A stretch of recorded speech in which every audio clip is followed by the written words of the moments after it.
That brings an element of credibility to the whole process. It brings an objectivity.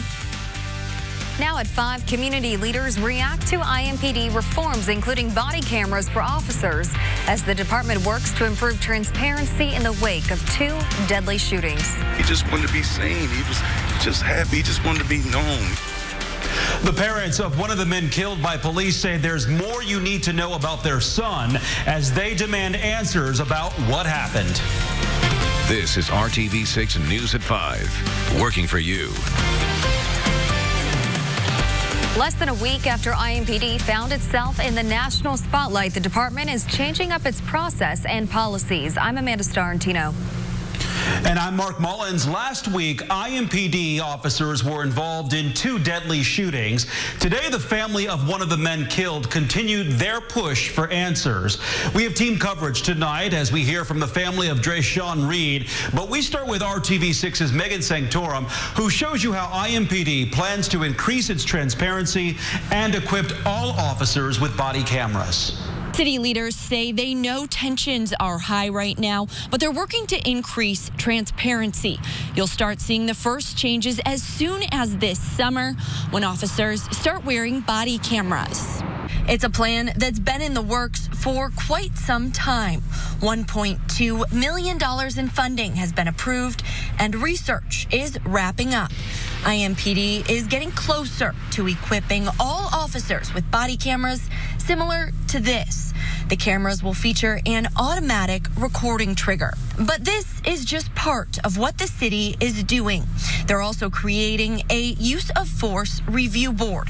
It will be made up of both officers and appointed community members. The group will review any use of deadly force by an officer and determine if that officer was justified. The chief and merit board will still oversee disciplinary measures. We spoke with community leaders today, including the chair of the African American Coalition of Indianapolis. He says policy changes won't ease the pain some community members are feeling right now, but he does think these are positive steps for the future. What we want out of all of this is to have decisions that are made that the greatest majority of people in the community could say, we believe this has been fair, we believe this has been just, we believe that this has been given review, and that we minimize the questions and the lingering hurt that it currently exists. Mayor Hogsett says that is an ongoing effort, and these are changes that were already in the works before last week. But he says this update on their progress may be more important now than ever. The community, understandably, wants the assurance that the city and IMPD are doing everything we can to provide our officers the best equipment, the best technology that protects them and protects the community as a whole. Working for you, Megan Sanctorum, RTV6. IMPD also announced they have been working on an updated use of force policy for the past 2 years.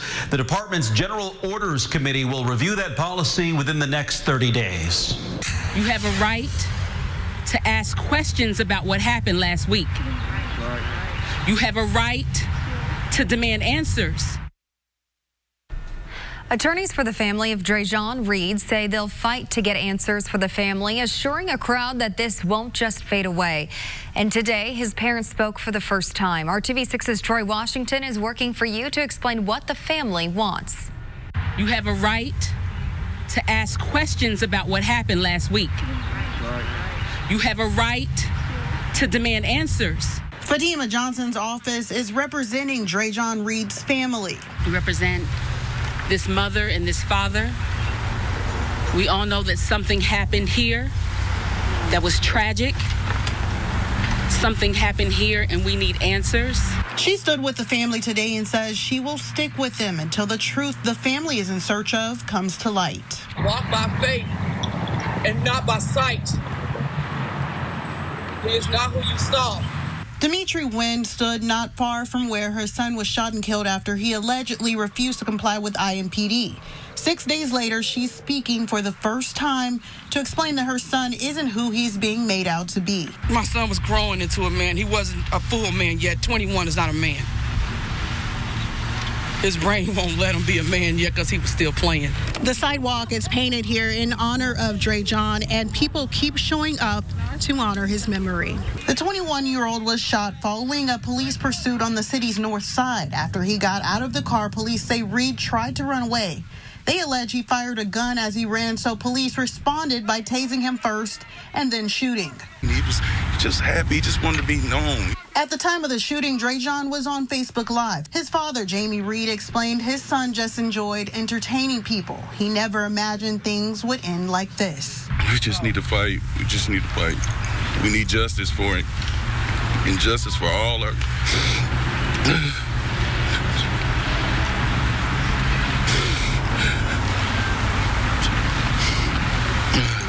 Working for you, Troy Washington, RTV6. And the Marion County prosecutor has asked for an independent prosecutor to lead the investigation into the shooting. And Mayor Hogsett requested the U.S. Attorney's Office and FBI to actively monitor that investigation. Who will become temporary attorney general next week when Curtis Hill's law license is suspended? That's a question nobody in the state knows the answer to, and Governor Holcomb is trying to figure it out. Holcomb sent a letter today to the Indiana Supreme Court asking for clarification about what Hill's suspension means for the state. The court announced the 30-day suspension yesterday after a disciplinary hearing on allegations of sexual misconduct. Hill denies the allegations. The suspension takes effect Monday. Hill has named his chief deputy as his temporary replacement, but it's unclear if he can even do that under state law. Governor Eric Holcomb is scaling back on his daily coronavirus briefings with state leaders. They will now be held on Monday, Wednesday, and Friday, unless there's a need for more. So even though there wasn't a briefing today, we still received updated information from the State Department of Health. 33 new deaths occurred between May 6th and yesterday for a total of 1,444.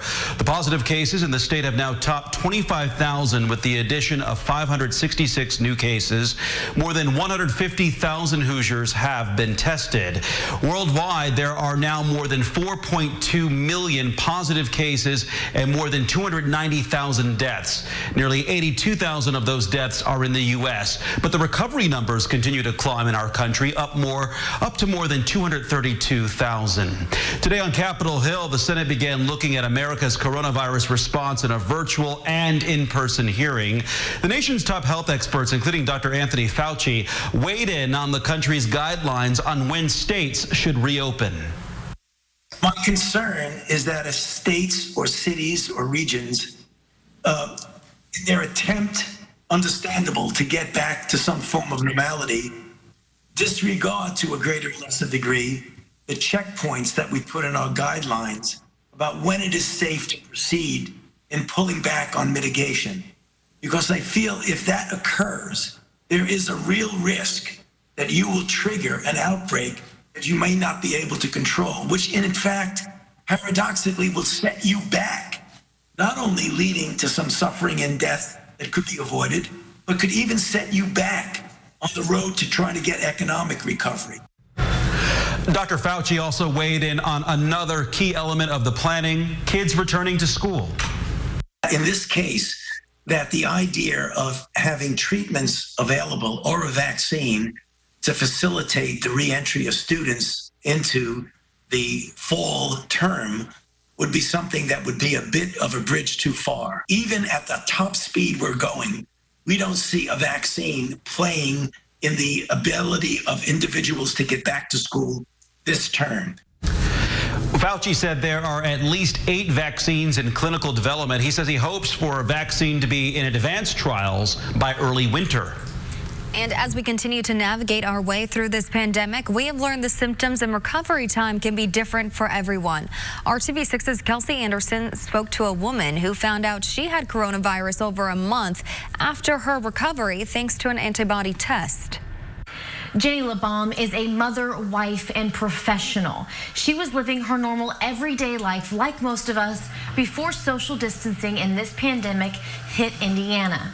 But now she is filled with shock and guilt, knowing that she had the virus before and she didn't even know it. I actually thought I had the flu. Towards the beginning of March, Jenny LeBaum thought she had the flu, chills, body aches, and fatigue. I went to the doctor to get a flu test, which was negative, but I felt better. So I was moving around just the way any of us would. There was no quarantining back then.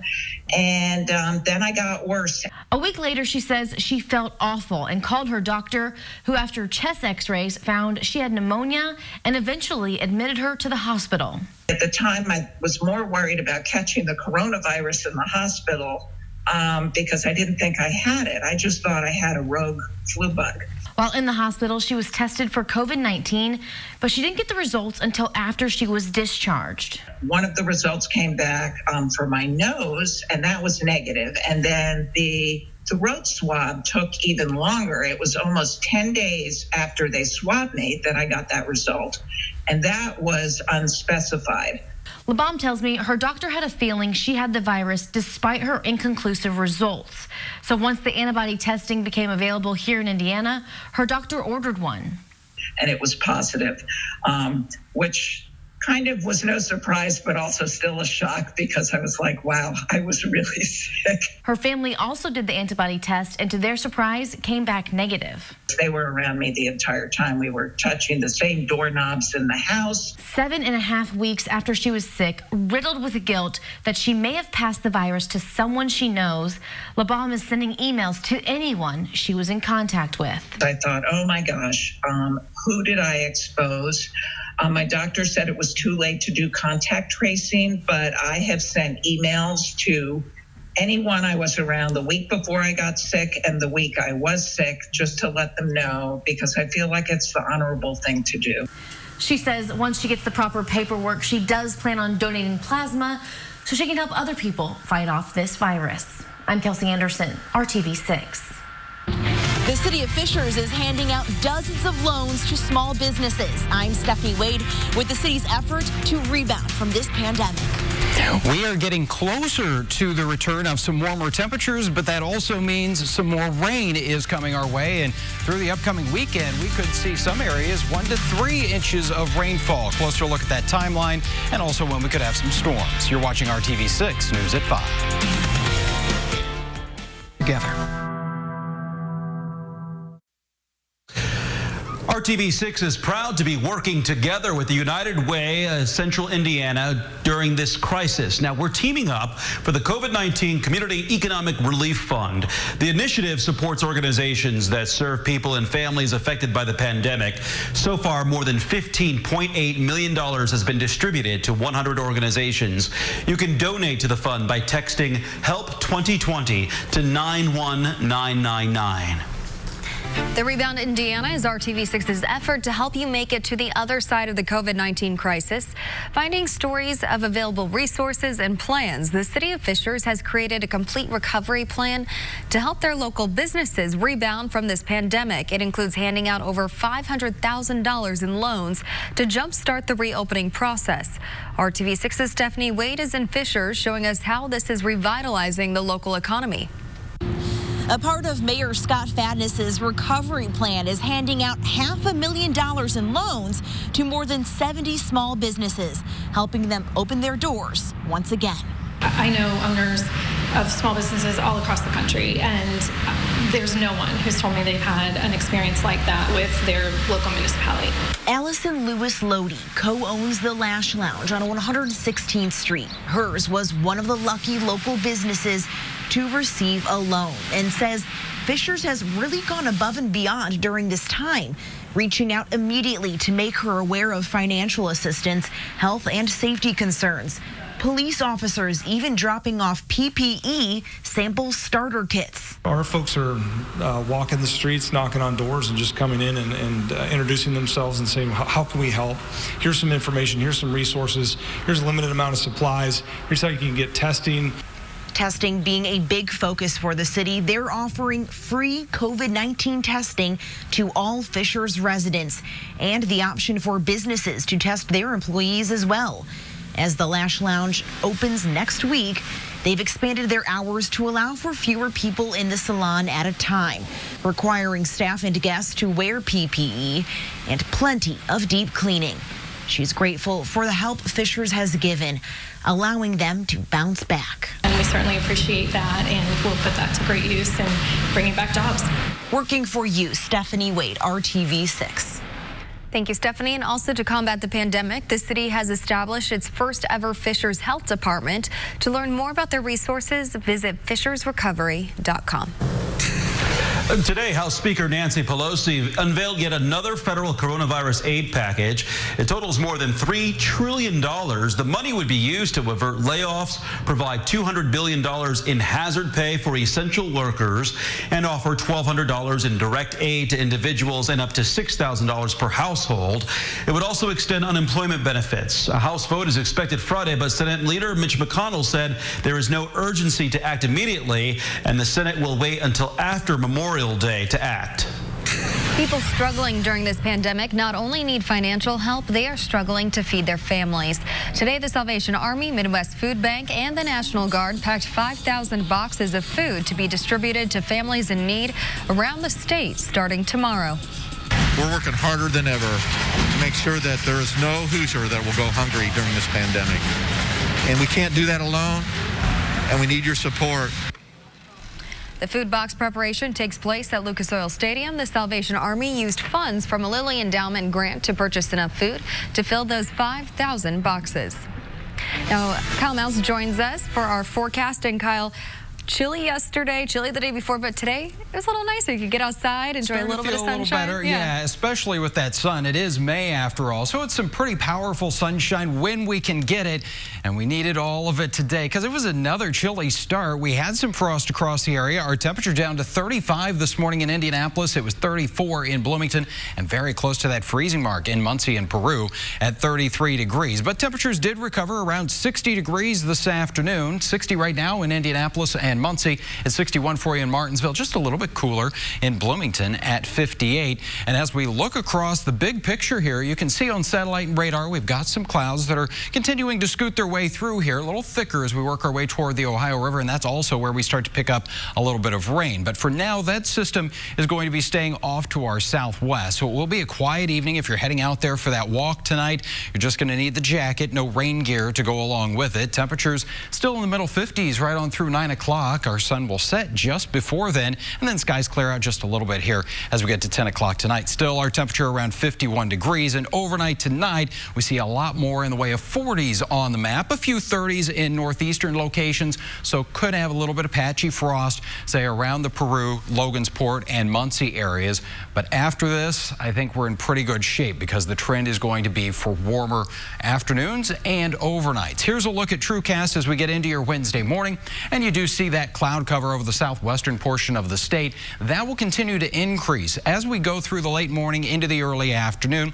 Start to see a little bit of this light rain showing up, especially around Bedford and Seymour. May see a stray shower, but I think it is going to be in some of our southern communities, and it's going to be very hit and miss. Most of us just going to see more in the way of cloud cover as we go through our Wednesday, and that's going to keep our temperatures pretty close to where they were this afternoon. Again, it will be a little warmer of a start. Our temperature in the lower 40s at 7 a.m. and we'll get into the upper 50s tomorrow afternoon with mostly cloudy skies. Right around 60 for you in Danville and Greenwood, 60 degrees in Columbus, and a little warmer to the north where I think we'll see a little more in the way of some sunshine as we go through the day. That warmer air, though, really kicks in here as we go through Thursday and the upcoming weekend with temperatures warming into the 70s. But it also turns more active, and I do want to let you know that as we get into Thursday already, we do have over the western portion of the state this marginal risk where we could see an isolated shower or thunderstorm, possibly with some gusty winds or hail. So we'll continue to monitor that for you. You notice in the 7-day forecast, it turns more active with that warmth. Got a chance for showers and thunderstorms right through the upcoming weekend, I think most widespread on Friday. And as we go into next week, we're going to dry things out, but we're going to hold on to the warmth. It's going to stick around this time with highs in the 70s Monday and Tuesday. Thank you, Kyle. Taking to the skies to show support and thanks.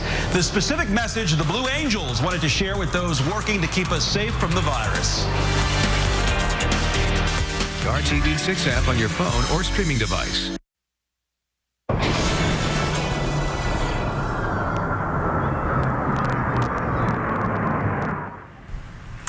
A spectacular sight this afternoon in the skies over Indianapolis. The Navy's Blue Angels honoring those on the front lines in the fight against coronavirus with a flyover. The 6 FA-18CD Hornet aircraft made about an 11-minute flight over all sides of the city. The flight leader said this was all about showing how much the nation relies on frontline responders and that we have their back, just like they have had ours. And many Hoosiers are still waiting for their stimulus check, but some people are getting checks that don't even belong to them. We find out what you need to do if this happens to you.